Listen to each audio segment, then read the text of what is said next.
Welcome, Gnome by Lindsey Robbins, based on the universe created by Klowden. Narrated by Aldridge. I looked up from fixing a mistake in my needlepoint to find a sword pointed at my head. "Thanks," I said, and used it to cut the tangled strands. With my magnifying lenses down over my eyes, the dented tip of the sword was crystal clear, but the wielder was a blurry shape blending into the cave wall behind me. I blinked at them a few times and then flipped the lenses up, pushing my regular glasses back up my nose with my other hand. The blurry shape resolved into a lone adventurer, bundled head to toe in patched leather armor, a heavy golden shield held out the ready.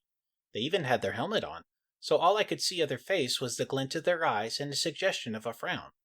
I waited for them to put away their sword, now that my threads were handled, but the weapon didn't waver. I glanced over my shoulder to see if a monster had come up behind me, but other than my companion napping in an undignified position, paws up in the sand, it was just us in the little underground grotto. I looked back. The newcomer's arm looked tired, and the tip of the sword sank slowly as I watched. My fingers looked very small compared to the long metal sword as I casually reached out and pushed it down, but it fell from their fingers as easy as rain, hitting the packed earth with a dull thud. "Can I help you?" I offered gently. The adventurer yanked off her helmet roughly, her hair sticking up in whirls and knots. The helm dangled from her fingers like it weighed 1,000 stone. "You're not going to defend yourself?" she demanded, and I looked around for someone attacking me. "From what?" I asked, then held up my beleaguered needlework. "Tangled thread?" "Arrgh!" she snarled, turning and heaving the boiled leather helmet back down the passageway with a grunt of frustration that echoed on the stone walls. She threw off a gauntlet to push a hand through her hair, then spun back at me exasperated, pointing an irritated finger at her face. "From me, you gutsy gnome!" I blinked again, then set my needlepoint on the seat next to me, keeping my needle and thimble. "Are you sure you're attacking me?" I asked, looking at her sword on the ground, and then up at her. "Wouldn't you rather take some tea instead?" There was a long pause, where her jaw clenched so hard I heard her teeth grind together, before she managed to respond. "Yes?" Her face crumpled along well-worn lines, and her shield hit the ground. She sat down, all at once, like a puppet with cut strings. I could hear her weeping. I tucked my needle and thimble back into my pockets. I wouldn't be needing them today. Once she was settled with a nice cup of tea and one of the little cream cakes that the ogre makes on Tuesdays, her tears started to dry up. I gave her a few minutes, busying myself curating my own cuppa, adding 3 sugar cubes. Mushroom woke up as soon as he heard the sugar jar open and made sad badger eyes at me until I gave him one. I always met our new guests here, at the edge of Milady Dungeon's sphere of influence, even though we were still more than an hour's travel from anything that hinted at her manifestation. Every year I had to go a little further out as she grew stronger, absorbing the excess mana that the guests and residents generated. Someday I hope I'd have to meet them at the front entrance, set my little table up under the cover of the huge old oak growing out of the passage down. Mushroom would enjoy that. Maybe he could find another dire badger and start a family. But for now, I liked this place. It wasn't too far from the stairs coming down from the tree, though the upper tunnels had enough twists and turns that it kept most of the weekend adventurers who were only looking for a laugh and, if they were lucky, a trophy. The passage after this point was narrow for a while. Good for walking, bad for having a nice rest. Plus, as long as I set up my cart underneath the gathering of grumpy glowworms, I could see my needlework without having to wake the fire lizard. And conveniently, it meant that as soon as a traveler came down from the level above, they could see me clearly, even if I couldn't see them very well. That was how she snuck up on me, staying just out of the light until she could pounce, like any good hunter. Her name was Hiwa, and she had come here because of a rumor. We were sitting together next to the can of fire I kept as a pet on my traveling cart. A few pokes with a tasty stick, and the current generation of fire lizard yawned and sat up, munching on his stick happily. The air around him went all wavy and then ignited with a "phoom" noise. "A rumor, you say?" I leaned in, resting my mug against my knees. I really liked this mug. It had lasted almost a whole month, which was a lot of time for me. I was pretty hard on crockery. This one had been delightfully made in our dungeon's kiln, after only 3 lessons, by the Naiad who lived in the Impossible River. It had a badger on it, though the Naiad had apologized and said that it wasn't very good.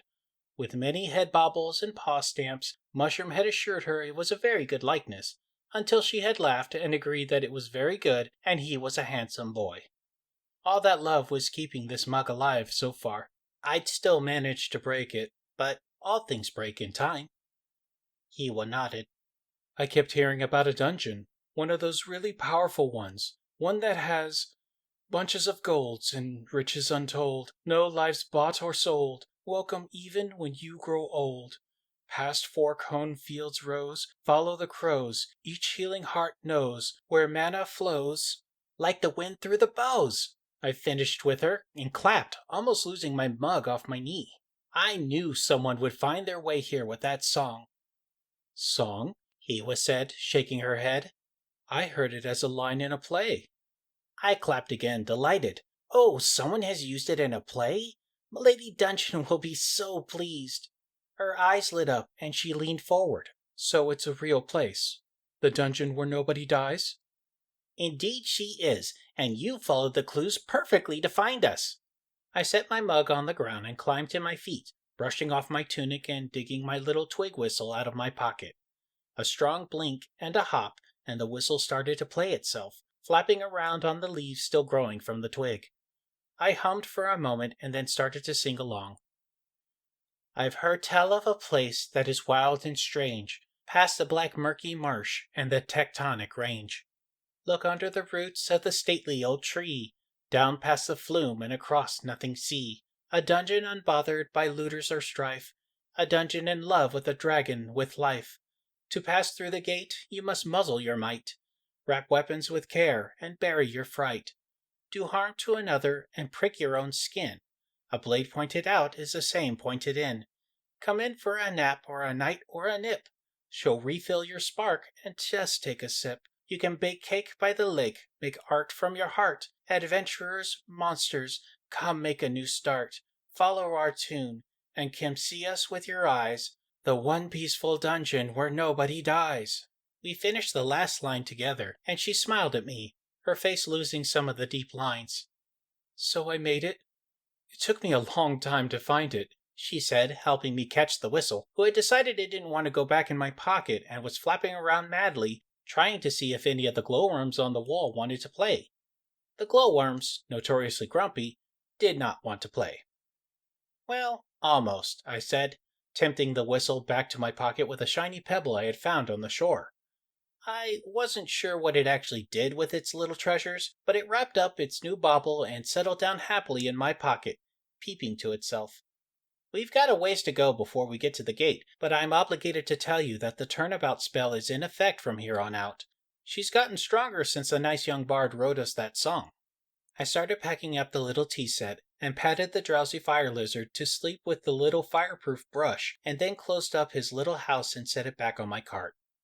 Mushroom yawned and stretched, shaking dust out of his fur and rubbing his paws over his stripy head. Hewa dusted her hands off and reached down to pick up her sword. She stopped, her hand outstretched before she touched it. I climbed up into the cart and started packing up, giving her a moment to work things out. I pulled my little guest book out of my pack and found the long feather bookmark wrapped in spare needlework thread. I pulled at the strands, loosening the tangle, but somehow managing to tie the book to my hand in the process. I shook it, but it was stuck fast. I frowned at my other hand, which was unapologetically offering to try again. Mushroom was laughing at me, his ears wiggling, and his stump tail sending little waves of dust out behind him. Hewa was staring at her sword, which lay where it had fallen from her hand. You don't have to pick it up, I said carefully, pulling the thread away from the book, and managing to get my hand out. Mushroom will bury it for you if you want, or we can leave it for one of the metalsmiths to remake it into something new. I triumphantly showed Mushroom my free hand, and he nodded at my other hand, which was now tied to the book, and also to the lantern pole on the cart. I blinked and set about dealing with this new twist. But what if I need it? I picked up my sword so long ago. What if I have a problem that needs sorting? I suspect you'll need to find a different way of dealing with your problems. Easier not to sort things with no sword. My voice was muffled as I pulled out the threads on the lamp with my teeth. Nobody dies? Nobody fights? she asked, her voice soft. No matter how far I travel, no matter how hard I fight, no matter which dungeons I've survived, eventually violence comes. I had thought there was no place truly peaceful. Sometimes folks have disagreements, but the outcome of quarrel is much less permanent if neither one starts lopping off parts. I got the book free and set it aside, careful to keep it away from the threads which had tied my free hand to my hat now. The silk threads I had chosen for this project must have soaked in more of the extra aura that the resonance of the dungeon produced than I had realized. Milady Paulette, as the dungeon called herself, had made a sanctuary that produced so much excess love and joy that she couldn't possibly consume all of it, and the overflow had a tendency to make objects mischievous. Does no one have weapons? No one makes weapons? You said there were metalsmiths. They can make weapons. Weapons are just objects used with ill intent. The metalsmiths make many mysterious masterworks, but anything can be used with ill intent. The turnabout spell keeps things fair, as a reminder. My Lady Dungeon requests that all guests pledge to follow the rules, and in return be welcome and safe in her dungeon. And we are. I wrinkled my nose, and the silk threads released my hands with a guilty sigh, but stayed stuck to my hat in a defiant fuzzy ball. I picked up my guest book and opened to the first page so that she could read the note. Well met, wary wanderer. We warmly welcome whomever wishes breathe with weariness. I pulled my needle from my hat and showed it to her, held harmlessly between my fingers. The spell is clever. It knows the difference between my needle when I'm stitching and if I use it to harm. What would happen to you if you stuck me with it? He squinted at the sharp point of the needle and then looked around. It was just us in the cavern, other than Mushroom and the various creatures who lived here. Well, as the song says, a blade pointed out is a blade pointed in. I offered her my needle and held out my finger. The needle looked very small indeed in her hand. She hesitated, and I smiled at her, patting her shoulder. An hour ago she had been covered in dented armor and ready to fight, and here she was worried over a drop of blood. It's all right, dear heart. Only a pinprick. I've had worse chopping onions. Plus it's tradition. She took a deep breath and pricked my finger with the tiny weapon, just hard enough to draw blood. A ghostly needle flashed between us, mirroring her action on her own hand. Ow! She said, dropping the needle. I caught it in my apron and tucked it back into my hat, the thread ball happily tangling itself around the tool. Do harm to another and prick your own skin, she said, staring at the drop of blood welling on her finger. She looked up at me, her eyes bright with unshed tears. It really is safe here, isn't it? I nodded, grinning, and flipped to the current page in the guest book, marked with a long iridescent feather. The bookmark is an indestructible quill, isn't that clever? A very talented Bebopabrothopteryx makes them out of his own shed crest feathers, but he only drops 6 every 100 years, so it's pretty special. There's a spot for you to sign in, just here, after, I twisted my head around, trying to read upside down. Big Thor the Bloodthirsty. Oh yeah, turns out that guy wasn't bloodthirsty, he was regular thirsty. He just needed like 20 glasses of water. And now he's just Igthor. She took the quill and looked for ink to dip it in. I shook my head. Real old-school traditional druidist did our spell. You gotta sign it in blood. But look, how convenient. You just pricked your finger. I winked at her, and she laughed a little, touching the Bebopabrothopteryx quill to the little drop of her blood and signing the guest book with a little flourish. I blew on her signature to dry it for a moment, and then glanced at it as I put it away. Hello, Hera Heartworn.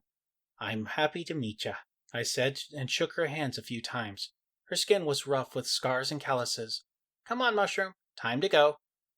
Mushroom stretched again and then ambled over to the harness and wiggled into it. It had long ago stopped attempting to help after I ended up in the harness and he sat on the seat, looking as confused as a badger driving a cart could be. Hera looked lost, standing there, her sword abandoned, her armor loose. Go where? She said. I smiled at her, patting the seat next to me invitingly. Why, to go home, of course. This has been Welcome Gnome by Lindsey Robbins, based on the universe by Klowden, narrated by J. Aldridge. You can find this story and others like it in Tales of Dungeons Volume 3, published by Jeffrey Falcon Logue, and edited by Klowden. You can also find our Facebook group, Dungeon Core, CORPS, and chat with authors and other fans of Dungeon Core novels.